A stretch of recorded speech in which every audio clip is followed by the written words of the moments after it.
पिछले कुछ दिनों से मेरी रातें अजीब सी गुजर रही है। बॉडी पूरी तरह थक चुकी होती है, आंखें जल रही होती हैं, पर दिमाग दिमाग 100 की स्पीड से भाग रहा होता है। बिस्तर पर लेटे हुए मैं छत के पंखे को घंटों तक घूरता रहता हूँ।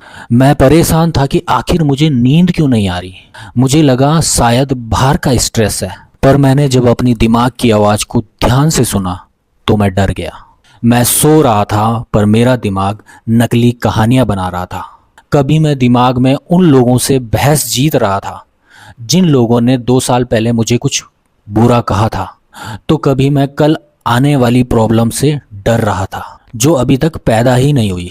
मुझे लगता था कि मैं एक समझदार इंसान हूँ जो ज़्यादा सोचकर अपनी लाइफ की प्रॉब्लमों को सॉल्व कर रहा है, पर सच्चाई ये थी कि मैं कोई प्रॉब्लम सॉल्व नहीं कर रहा था। मैं दिमाग में नकली प्रॉब्लम पैदा करके उनसे अकेला लड़ रहा था। मैं ओवर थिंकिंग के चक्रव्यूह में फंस चुका था। तभी मुझे किसी की कही हुई एक बात याद आई जिसने मुझे उस रात हिला कर रख दिया कि हम असलियत से ज्यादा अपनी कल्पनाओं में दुख भोगते हैं। जिन 90% चीजों से मेरा दिमाग रात भर डरता रहा वो असल जिंदगी में कभी हुई ही नहीं। मैंने उस रात एक छोटी सी चीज ट्राई करी। मैं उठा और जो भी मेरे दिमाग में चल रहा था मैंने उसे एक पेपर पर लिख दिया। और जानते हैं क्या हुआ?